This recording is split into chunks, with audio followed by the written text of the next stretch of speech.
आज पटना में राजद के द्वारा से स्थापना समारोह का आयोजन किया गया। इस पर बात करने के लिए हमारे साथ कुछ नेता हैं, आइए बात करते हैं। आप आनंदी बताइए। प्रसाद यादव, प्रदेश महासचिव। जी, जी बोलिए। आज के स्थापना समारोह में बोलिए, बोलिए क्या पूछना है इसमें? मतलब बताइए आज के स्थापना समारोह में क्या मतलब किस चीज़ का था? ये तो 25वां वर्षगांठ मनाया जा रहा है और लालू जी उद्घाटन किए और इस पर संकल्प लिया गया है जी। कि हम लोग सारे लोग एकत्रित हैं और जनता की सेवा में हमेशा तत्पर रहें। और अभी की जो सरकार है, प्रेजेंट में भारत सरकार हो या बिहार सरकार हो, ये भ्रष्टाचार से लिप्त है। जी, और ये दूसरे पर आरोपण देना, दूसरी है कि पीछे के दरवाजे से इस सरकार बना है। राष्ट्रीय जनता दल को 123 सीट आया था, जी, लेकिन इन लोगों ने रात में 12 बजे रात को नीतीश कुमार ही बैठक किए, शाह जी आए, तमाम बीजेपी और जदयू के नेता मुख्यमंत्री तक इन्वॉल्व हुए। हमारे 11 सीट को ये लोग 200-100 वोट से हराया, जो कि आज भी अगर काउंटिंग हो जी, तो हमारी सरकार बन सकती है। लेकिन ये लोग का सरकार अब चलेगी नहीं। इनके मंत्री कह रहे हैं कि भ्रष्टाचार है, इनके मुख्यमंत्री कह रहे हैं, उप मुख्यमंत्री कह रहे हैं, अलग घींचातानी हो रही है, जनता को शोषण हो रही है। और खास करके देश को आरएसएस के द्वारा बेचने की जो प्रक्रिया है। एक रेल का होटल को मैंने टेंडर करके दिया था, लालू जी के रिजिम में रेल मंत्री रहे थे, ईवीएम के द्वारा हो या लूट के द्वारा हो।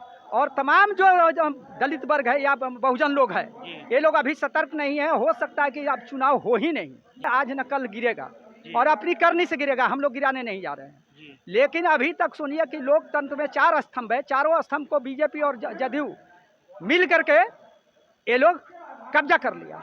दूसरी है कि नीतीश कुमार मुख्यमंत्री है ही नहीं, मुख्यमंत्री तो तेजस्वी प्रसाद बना, लेकिन हमारा बेईमानी हुआ। दूसरी उसको भी मान लीजिए बेईमानी से नीतीश कुमार का एक भी पदाधिकारी काम नहीं सुन रही है और बंदरबांट हो रही है, सारे निजीकरण हो रही है।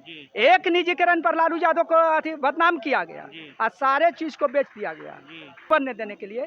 ये सारे सामंतवादी विचार के लोग दिवस के समारोह जिसे आयोजन हुआ है, आप क्या मैसेज देना चाहते हैं?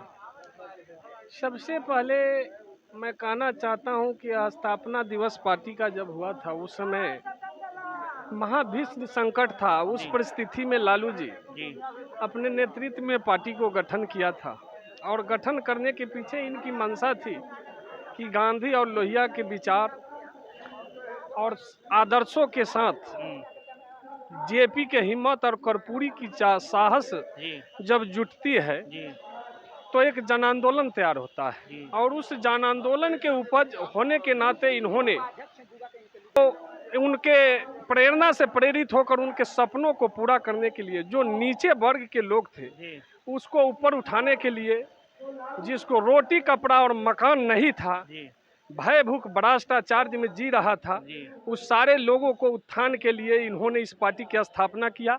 और स्थापना के 25 वर्षों में इन्होंने बहुत बड़ा संघर्ष किया और उस संघर्ष का नतीजा है कि आज उन्होंने नेताओं को, कार्यकर्ताओं को प्रदेश से लेकर और प्रखंड और जिला तक, पंचायत तक आह्वान किया है और यह बताया है कि पार्टी के उद्देश्यों से, सिद्धांतों से, विचारों से और नीतियों से युवा पीढ़ी को अवगत कराया जाए।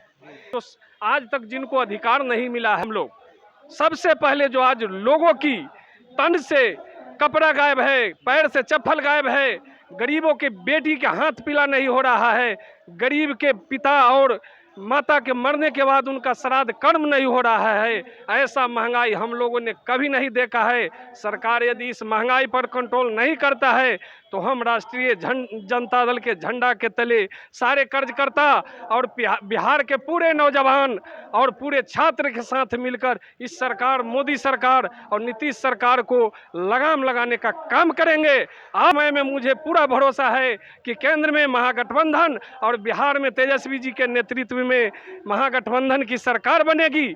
तो यह मुझे आशा है कि तेजस्वी जी लोगों के जीवन और लोगों की जीविका के लिए और उसके साधन को बेहतर बनाने के लिए पूरे प्रतिबद्धता के साथ निरंतर काम करने का उस वादा को भारतीय जनता पार्टी या जनता दल यूनाइटेड की सरकार ने जो 19 लाख रोजगार देने का वादा करके तहस नहस करने का काम किया है, सिस्टम को नर्वस करने का काम किया है, उसको फिर से सरकार आने पर पटरी पर लाने का काम हमारे नेता करेंगे। इसी के साथ हम लोग संघर्ष को आगे बढ़ाएंगे और मुझे आशा है कि बिहार में तेजस्वी जी के नेतृत्व में सरकार बनाएंगे।